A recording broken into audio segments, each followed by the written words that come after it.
नमस्कार। टॉप में आप सभी का स्वागत है, जहां बात होगी द ओनली पॉलिटिक्स की। आज हम बात करेंगे आसनसोल लोकसभा उपचुनाव की। टीएमसी का आसनसोल में अब तक खाता नहीं खुला है। आसनसोल लोकसभा सीट पर उपचुनाव की घोषणा हो गई है। 12 अप्रैल को मतदान और 16 अप्रैल को मतगणना होगी। पिछले 6 लोकसभा चुनाव से टीएमसी यहां से लड़ती आ रही है, लेकिन अभी तक सफलता नहीं मिली है।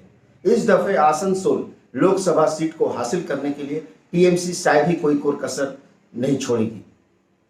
गौरतलब है कि पश्चिम बंगाल विधानसभा चुनाव के बाद केंद्रीय मंत्रिमंडल में फेरबदल के दौरान मंत्री पद से हटाए जाने से नाराज पूर्व केंद्रीय मंत्री बाबुल सुप्रियो 18 सितंबर 21 को टीएमसी में शामिल हो गए थे।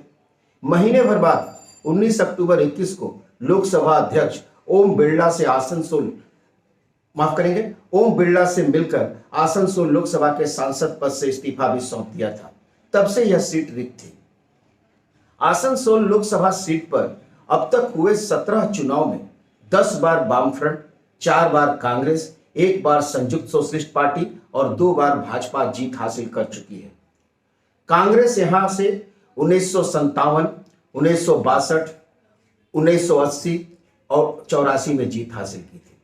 वामफ्रंट ने 1971, 1972, 1989, 1991, 1996, 1998, 1999, 2004, 2005 और 2009 में जीत हासिल की थी। आसनसोल लोकसभा सीट से मात्र एक बार 1967 में संयुक्त सोशलिस्ट पार्टी ने जीत हासिल की थी। 2014 और 2019 के चुनाव में भाजपा के बाबुल सुप्रियो ने जीत हासिल की। टीएमसी को इस सीट से अभी तक जीत हासिल नहीं हुई है। आधा दर्जन बार चुनाव लड़ चुकी है। ऐसे में टीएमसी के लिए सीट प्रतिष्ठा का प्रश्न बन गई है। विधानसभा चुनाव 2021 और आसनसोल नगर निगम चुनाव 2022 में टीएमसी को मिली भारी जीत के बाद टीएमसी आसनसोल लोकसभा सीट पर अपना कब्जा जमाने का पूरा प्रयास करेगी। वहीं भाजपा भी अपनी सीट को उपचुनाव में फिर हासिल करने में कोई कसर नहीं छोड़ना चाहेगी। आसनसोल लोकसभा सीट को हासिल करने के लिए टीएमसी ने 2014 में तेज तर्रार महिला नेत्री धोला सेन को मैदान में उतारा था, लेकिन भाजपा के बाबुल सुप्रियो ने उनको मात देकर इस सीट पर कब्जा कर लिया। इसके बाद 2019 में टीएमसी ने मशहूर अभिनेत्री मुनमुन सेन को मैदान में उतारकर इस सीट पर कब्जा करने की रणनीति बनाई। मुनमुन सेन इससे पहले बांकुड़ा से माकपा के दिग्गज नेता वासुदेव आचार्य को हरा चुकी थी, लेकिन आसनसोल लोकसभा सीट पर वह कोई करिश्मा नहीं दिखा सकी और बाबुल सुप्रियो ने उनको 1,97,637 वोटों से हरा दिया।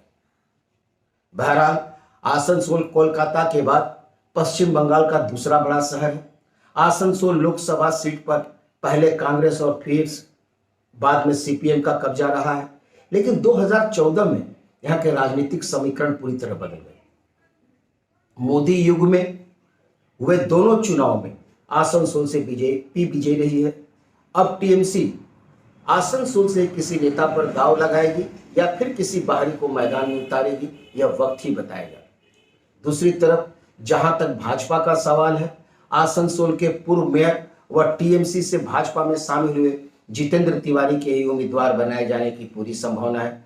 हालांकि कुछ लोग दिनेश त्रिवेदी का भी नाम ले रहे हैं, जो कि वह भी टीएमसी से ही बीजेपी में शामिल हुए हैं। बहरहाल आसनसोल लोकसभा सीट के साथ ही बालीगंज विधानसभा सीट पर भी उपचुनाव हो रहा है। बालीगंज से विधायक व ममता सरकार में मंत्री सुब्रत मुखर्जी का 4 नवंबर को कोलकाता में निधन हो गया था। तब से वह सीट भी रिक्त पड़ी हुई है।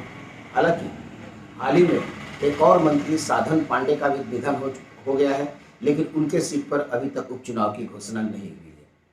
धन्यवाद। टॉप में फिर मुलाकात होगी, जहां बात होगी द ओनली पॉलिटिक्स की।